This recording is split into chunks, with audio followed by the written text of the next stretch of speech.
रामचंद्र अवताडे बहुउद्देशीय सामाजिक संस्थेच्या वतीने एसटी कर्मचाऱ्यांसाठी शुद्ध पाणी मिळावे याकरता आरो प्लांट बसवण्यात आला आहे। कैलासवासी रामचंद्र विठोबा अवताडे बहुउद्देशीय सामाजिक संस्थेच्या वतीने सामाजिक बांधिलकी जपत एसटी कर्मचाऱ्यांसाठी शुद्ध पाण्याचा नितळ उपक्रम राबवण्यात आला आहे। राज्य परिवहन विभागाच्या सोलापूर विभागीय कार्यालयात आरो वॉटर प्लांटचे राज्य उत्पादन शुल्क विभागाच्या सोलापूर अधीक्षक भाग्यश्री जाधव यांच्या हस्ते उद्घाटन करण्यात आले। रामचंद्र विठोबा अवताडे यांच्या सामाजिक संस्थेतर्फे आम्ही बरीच वर्ष झालं काम करतोय पाण्याच्या फिल्टर्ससाठी। खास करून एस टीतील जी लोक आहेत, कर्मचारी आहेत, ह्या लोकांसाठी आम्ही फिल्टर बसवण्याचा प्रयत्न करतो आहोत आणि हा प्रयत्न आम्हाला दिवसेंदिवस वाढवतच घेऊन जायचा आहे। माझे सासरे जे एस टीमध्ये काम करत असताना आम्ही त्यांच्या व्यथा जवळून बघितल्या की बाबा ह्या लोकांचे किती मोठे प्रॉब्लेम्स आहेत, त्यात उगी छोटा म्हणून आम्ही आमचा कार्यभार किंवा हातभार लावण्याचा प्रयत्न करून त्यांच्या थोड्याफार संकटांना किंवा समस्या दूर करण्याचा प्रयत्न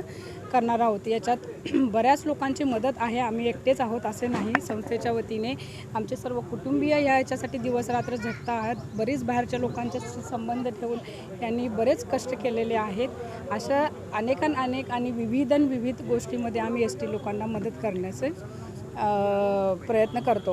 कैलासवासी रामचंद्र अवताडे हे एसटी विभागात कार्यरत होते। त्यांच्या पश्चात सामाजिक जाणीव ठेवत हा उपक्रम राबवला असल्याचं राज्य उत्पादन शुल्क विभागाचे उपनिरीक्षक अंकुश अवताडे यांनी सांगितलं। यावेळी एसटी विभाग नियंत्रक अमोल वंजारी, नगरचे उपजिल्हाधिकारी अनुप यादव, उद्योजक जयदीप रत्नपारखी, सकल मराठा समाजाचे समन्वयक माऊली पवार, उद्योजक सीए धीरज जवळकर, माजी नगरसेवक विनोद भोसले यांच्यासह संस्थेचे अध्यक्ष सपना अवताडे, उपाध्यक्ष शिवदास जाधव, खजिनदार ब्रह्मदेव माने, सचिन दत्तास्वामी, सदस्य लहू अवताडे आदी मान्यवर उपस्थित होते।